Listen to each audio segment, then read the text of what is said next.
आत्मीय भाइयों एवं बहनों प्रणाम। साथियों, हम पढ़ रहे थे प्रज्ञा लघु पुस्तक माला 21 हम बदलें तो युग बदले। लेखक पंडित श्री राम शर्मा आचार्य। इसी क्रम में पृष्ठ 10 से आगे पढ़ते हैं। आइए सुनते हैं, कुछ स्वाध्याय करते हैं, कुछ सत्संग करते हैं। चिंतन मनन तो करने का बहुत समय है हमारे पास, कहीं भी कभी भी बैठकर कर लेंगे। पहले सुना तो जाए। साथियों, सरकारों के माध्यम से लड़े जाने वाले एक और भयानक महायुद्ध की पूरी संभावना विद्यमान है। इस युग के वैज्ञानिक युद्ध बड़ी रोमांचकारी और व्यापक क्षेत्र को प्रभावित करने वाले होते हैं। चिरकाल के सतत प्रयत्नों से जिस तथाकथित सभ्यता और समृद्धि का निर्माण किया गया है, उसको ऐसी परिस्थितियों में भारी क्षति पहुंचती है। आज के युद्ध थोड़े मनुष्यों को मार काट कर समाप्त नहीं हो जाते, वरन उनके साथ अगणित प्रकार की नई उलझनें, नई समस्याएं, नई विकृतियां उत्पन्न करते हैं। तीसरे महायुद्ध के समय और उसके पश्चात ऐसी अनेक पेचीदगियां पैदा हो सकती हैं जो मनुष्य जाति की वर्तमान विचार शैली और क्रिया पद्धति को संभवतः उलट कर रख दें। साथ ही हमें यह भी जानना चाहिए कि महाकाल का युग निर्माण प्रत्यावर्तन केवल सरकारी और सेनाओं के माध्यम से लड़ी जाने वाली लड़ाई तक ही सीमित नहीं है, वरन उसका क्षेत्र बहुत व्यापक है। वर्ग संघर्ष और गृह युद्ध की परिस्थितियां उग्र से उग्रतर होती चली जा रही हैं।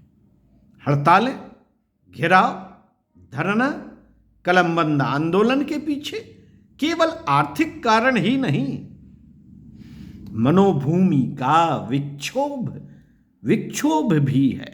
मनोभूमि का इन आंदोलनों का संचालन वे कर रहे हैं जो करोड़ों देशवासियों की अपेक्षा कहीं अधिक सुविधाजनक परिस्थितियों में हैं।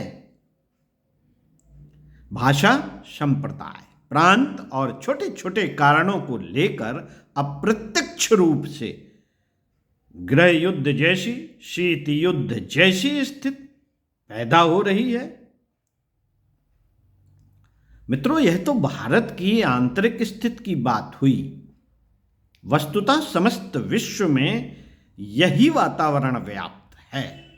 गर्म युद्ध की दावानल रुकी है। शीत युद्ध की आग हर जगह सुलगती दिखाई देती है। यह शीत युद्ध भी लोकमानस का भयावह झटके देने के माध्यम है। उनसे परेशान हुआ लोकमानस कोई शांति का मार्ग खोजने के लिए विवश होता है। मित्रों, प्रकृति के प्रकोप इन दिनों अप्रत्याशित नहीं है। मनुष्य की प्रकृति एवं वृत्ति इस अंतरिक्ष आकाश की सूक्ष्म प्रकृति को प्रभावित करती हैं। सतयुग में सज्जनोचित वृत्तियां जब अपनी प्रतिक्रिया आकाश में प्रवाहित करती हैं, तब उसका परिणाम विपुल वर्षा, प्रचुर धन धान्य, परिपुष्ट जलवायु, अनुकूल उपलब्धियों, सुखद परिस्थितियों आदि घटनाओं के रूप में सामने आता है। सतयुग में इस पृथ्वी पर सर्वत्र स्वर्णिम परिस्थितियां थीं।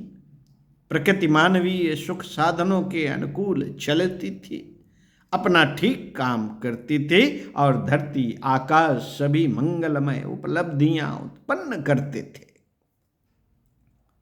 मनुष्य की चेतन प्रकृति का सृष्टि की जड़ प्रकृति के साथ अद्भुत सामंजस्य एवं घनिष्ठ संबंध है। साथियों, जब सज्जनता का बाहुल्य होगा तो सुख समृद्धि की परिस्थितियां भी उत्पन्न होंगी। किंतु यदि दुष्टता, दुर्बुद्धि और दुष्कर्मों का पलड़ा भारी रहा तो बाह्य प्रकृति पर भी उसकी बुरी प्रतिक्रिया होगी। अकाल, भूकंप, बाढ़, अतिवृष्टि, अनावृष्टि का दौर बार बार होता रहेगा, जिससे मनुष्य विधि त्रास पाते रहेंगे। लोगों के मनोविकार, मानसिक रोग आकाश में ऐसा रेडियो विकिरण फैलाते हैं जिससे मंद और तीव्र शारीरिक रोगों एवं आदि व्याधि की अप्रत्याशित रूप से उत्पत्ति और वृद्धि होती है, जिनके कारण जन साधारण को हर घड़ी असह्य कष्ट सहने पड़ते हैं। कभी कभी तो वे रोग, महामारी और सामूहिक विक्षोभ के रूप में व्यापक बनकर फूट पड़ते हैं और भारी विनाश उत्पन्न करते हैं। साथियों, अपराधों की अभिवृद्धि भी एक भयानक विपत्ति है। उनके समाज में एक प्रकार से गृह युद्ध नहीं तो व्यक्ति युद्ध की परिस्थिति अवश्य पैदा हो जाती है। सहयोग और सद्भाव के अभाव में न तो व्यक्तियों की उन्नति होती है, न ही समाज ऊंचे उठते हैं, वरन असहयोग और दुर्भाव की प्रतिक्रिया सभी की प्रगति में बाधा उत्पन्न करती है। और जहां इस प्रकार की दुर्बुद्धि पनपती है तो सारे परिवार को ही ले डूबती है। मित्रों, इस प्रकार विभिन्न दिशाओं से पीड़ा परेशानी मनुष्य को चौंथती है तो उसे एक सर्वतोन्मुखी कष्ट प्रक्रिया का व्यथा भरा अनुभव होता है। परिवार में सभी प्रतिकूल,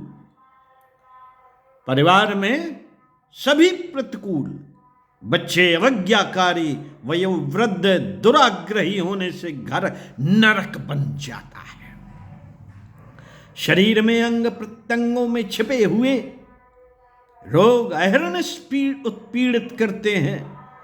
जिनके साथ अगणित एहसान किए थे वे ही मर्मांतक चोट पहुंचाते हैं। बड़ी हुई तृष्णा एवं विलासता के अनुरूप आर्थिक साधन नहीं जुटते। मित्रों के रूप में विश्वासघाती के भेड़िए ही चारों ओर घूमते नजर आते हैं। परिस्थितियां चिंता, भय, शोक, निराशा, क्षोभ, उद्वेग का वातावरण बनाए रहती हैं तो मनुष्य का शरीर और मन एक प्रकार की आग में जलता रहता है और उस जलन से इतनी मर्मांतक पीड़ा होती है कि मनुष्य अधपागलों की तरह ज्यों त्यों करके अथवा आत्महत्या करके इस व्यथा वेदना से पिंड छुड़ाते देखे जाते हैं। साथियों, व्यक्तिगत और सामूहिक दुष्टता की दावानल में ऐसी जलन में तो तिल तिल करके झुलसना पड़ता है। नरक किसे नहीं कहें तो और किसे कहें। युद्ध, विनाश, प्रकृति प्रकोप की बात इससे अलग है। वे ही मनुष्य का सब कुछ उलट पुलट कर रख देते हैं।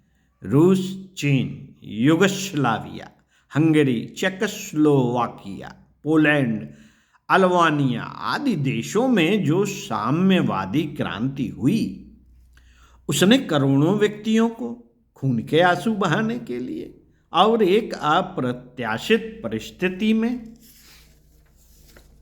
जीवन यापन करने के लिए अनाभ्यस्त ढांचे में डालने के लिए विवश कर दिया।